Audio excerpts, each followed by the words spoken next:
युद्धामुळे जगामध्ये कच्च्या तेलाच्या दरांमध्ये मोठी वाढ झाली।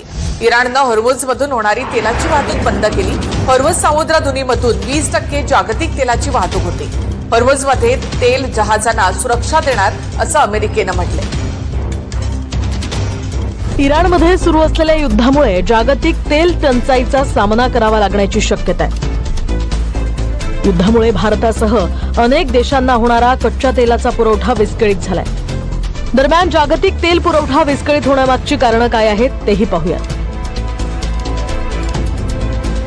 इराणनं हॉर्मुझ म्हणून होणारी तेलाची वाहतूक बंद केली आहे। एकही तेलाचा टँकर दिसला तर मिसाईलनं उडवू अशी धमकी इराणनं दिली आहे।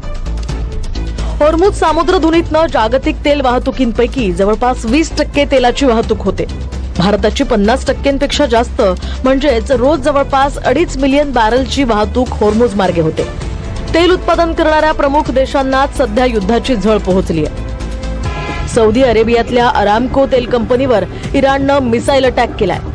त्यामुळे जगातल्या सर्वात मोठ्या तेल कंपनीतलं उत्पादन ठप्प झालंय। दुबईजवळच्या फुजेरामध्ये असलेल्या तेल कंपनीवर सुद्धा इराणनं ड्रोन हल्ला केलाय। त्यामुळे संयुक्त अरब अमिरातीमधील काही ठिकाणी तेल उत्पादन ठप्प झालंय। कतारची राष्ट्रीय कंपनी असलेल्या कतार एनर्जी कंपनीवर सुद्धा इराणनं ड्रोन हल्ला केलाय। कतारमधल्या रास लाफन या इंडस्ट्रियल सिटीतल्या LNG प्लांटवर सुद्धा इराणनं ड्रोन डागलेत। त्यामुळे कतारमधलं बहुतांश तेल आणि नैसर्गिक वायूचं उत्पादन रोखण्यात आलंय। ओमानच्या आखातातनं जाणारा एक ऑइल टँकर सुद्धा इराणनं ड्रोनद्वारे उडवलाय।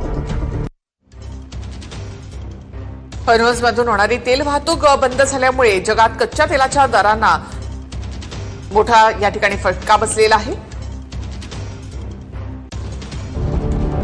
सध्या भारताकडे 25 दिवस पुरेल एवढा कच्च्या तेलाचा पुरवठा आहे। त्यामुळे भारतासह अनेक देशांचं तेलाचं गणित बिघडण्याची चिन्ह आहेत। युद्ध आणखी काही दिवस असं सुरू राहिलं तर जगात तेलाच्या दरात वाढ होण्याची ही चिन्ह आहेत। गेल्या 5 दिवसांमध्ये इराणने मध्य पूर्वेतल्या 14 देशांवर 500 मिसाईल्स डागली आणि 2000 ड्रोन्सना हल्ला चढवलाय। आतापर्यंत इराणमध्ये युद्धामध्ये 767 जणांचा मृत्यू झाला। इराणची 17 जहाजं नष्ट केल्याचा अमेरिकेनं दावा केला।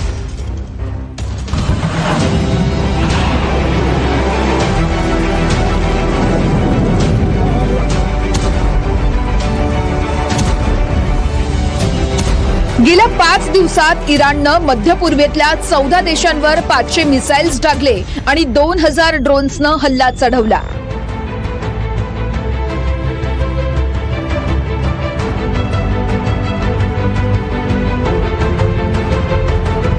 इराणनं Dubai, Abu Dhabi, Saudi Arabia, Qatar, Kuwait, Bahrain, लेबनॉनसह अनेक देशांवर हल्ले चढवले।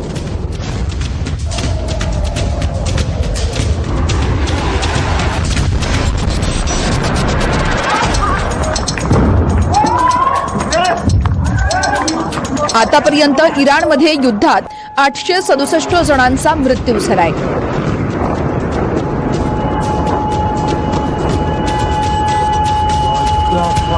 लेबनॉनमध्ये 60 जणांचा मृत्यू झालाय। युद्धात 6 अमेरिकी सैनिकांचाही मृत्यू झालाय।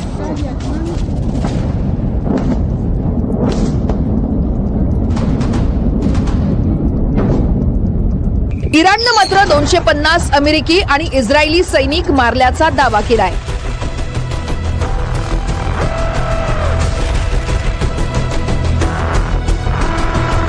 इस्रायलनं आता लेबनॉनमध्ये हिजबुल्लाहच्या ठिकाणांवर हल्ले चढवले आहेत।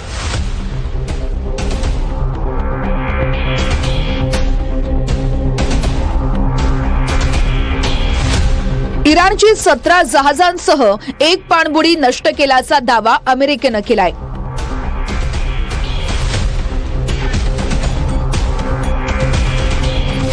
पन्नास हजाराहून अधिक अमेरिकन सैनिक या युद्धात सक्रिय असल्याचं अमेरिकेनं म्हटलंय।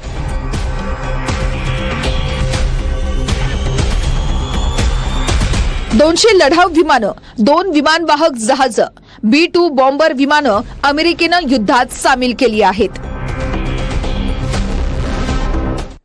इस्रायलकडून बेरूतमधील हिजबुल्लाहचा भूमिगत शस्त्रास्त्र डेपो उद्ध्वस्त करण्यात आलाय। इस्रायली सैन्याकडून डेपो आणि कमांड सेंटर यावर हल्ला करण्यात आलाय।